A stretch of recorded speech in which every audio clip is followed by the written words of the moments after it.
Hello, this is Micah Rothenbuehler with Flex Pickleball going over another tutorial for Flex Pickleball, talking about subs today, specifically for double scramble flex leagues, although this applies to double scramble non-flex leagues, and most of it is completely fine for fixed team doubles and MLP type leagues.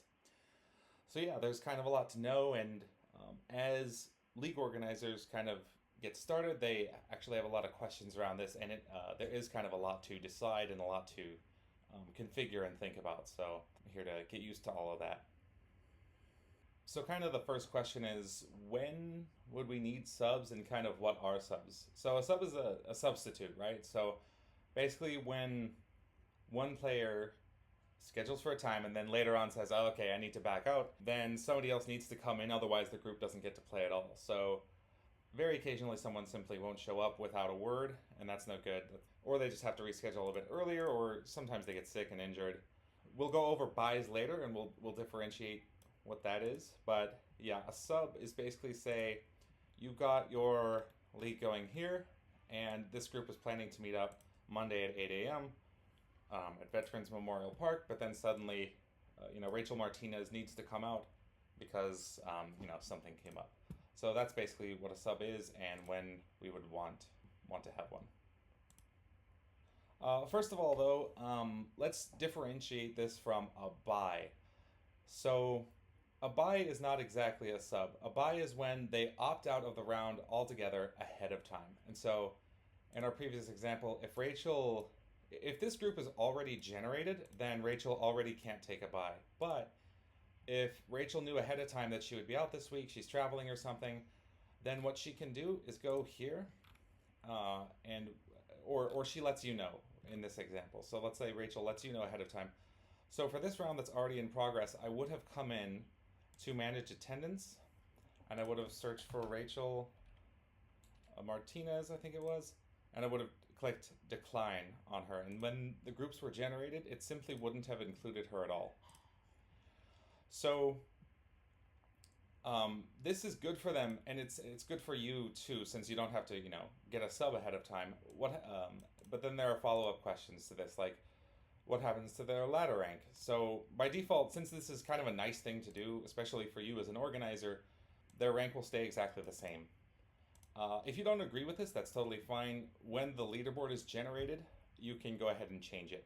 But for super specific courts, it's a bit, people don't like it when, the rank 1 player just gets buy after buy and just stays rank 1 forever, right? So I think manually, even I change the top court so that they're deprecated by at least 1 or something. But yeah, so to take a buy, if they let you know, you can do it by the website like I just showed you, or they can do it themselves via the website in a super similar way. They can just come into the website where I just showed you before and click decline.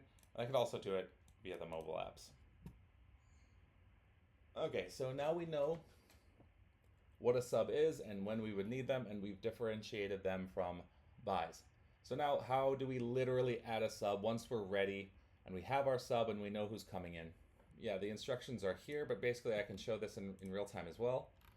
So let's say I go into admin, and then I click edit, and then I can say Rachel Martinez is coming out, and I know that, say, Charlie Buehler is coming in, so I can click this and then confirm sub. So this is what it looks like. It automatically marks Rachel as withdrawn, which is correct, and Charlie Buehler is now the sub. And so the withdrawn player will always be shown in gray below here, and the sub will have an indication that they're a sub as well. And all the games that Rachel was in now have Charlie in them, and as well in their scheduling message, it'll notify everybody that Rachel came out and that Charlie's coming in. So the communication is good on that as well. So yeah, that's pretty straightforward on how to literally do it. So now that you know how to do a sub, the question is, who should you get? So who should come in? Who's an appropriate person to come in as a sub? So as you manage leagues, over time you'll get to know people a bit better and who's good to come in for who. So for this group in particular, this is a very strong group, so you don't want anybody too strong or too weak for that particular group. Um, so I'm talking about who optimally should come in. Someone too strong, people show up, they expect good games, right? They don't want to get destroyed usually. Um, and when they get destroyed, they don't expect that they're going to move up, but they do because of how the ladder movement works, which we'll go over them in the next slide. And if somebody is just unbelievably weak for relative to that court, then it kind of makes people feel bad and makes it feel like they didn't get great games, and all they do is target the weak player, and it's less fun as well. So yeah, you want somebody who's. You'll find that some people are just way more reliable than others. They say they're going to show up, then they just do. And so you want like this nice mix of somebody who's maybe slightly below the group's average duper rating, who's going to give them good games, who isn't too weak, who's definitely going to show up. Yeah, this is pretty much the optimal person. Okay, so now the question is, somebody withdraws, somebody subs. How is the ladder ranking affected for both of those players? So if a player withdraws, is there a ladder penalty or is there a duper penalty? So ranking or duper? Yeah, the answer is no. The withdrawn player's duper will not be affected in the slightest, but the ladder ranking will deprecate, usually by 2 ranks. About half the time, that means they go down by a group. Sometimes, and half the time they'll stay in that group. But if they do it multiple weeks in a row, they'll definitely move down and allow other players to kind of move up, to kind of award participation. So yeah, absolutely nothing is going to be put into duper for the player who did not play. So yeah, this would basically just be a breach of contract, so that literally never happens. But they are still duper rated games, and so we submit them for the sub. So differentiating here a little bit between the sub and the withdrawn player. So I put it a little bit more simply, since it can be a little confusing. If you're coming in as the sub, you will have your game submitted to duper, but it will not affect your ladder ranking at all. So I should illustrate this a little bit.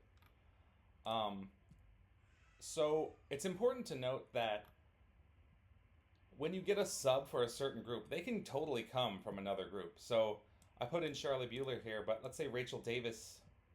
Let's say I put Rachel Davis in here. And let's say that Rachel loses in group 2 but wins group 1. Well, the only games that are going to affect Rachel Davis's ladder movement are going to be the ones from group 2. So as the sub, you're completely, the result is completely blind to ladder movement. But it'll still be duper rated. So Rachel Davis will get duper credit for the games up here, but if she lost in group 2, then she will still move down, probably to group 3. And the withdrawn player is a little bit more simple. There's just nothing submitted to duper, and their ladder rank usually goes down by 2. So this time, Rachel Martinez is the player who withdrew. So she was the 2nd seed, so she'll probably be rank 4 next time. So that's pretty much it.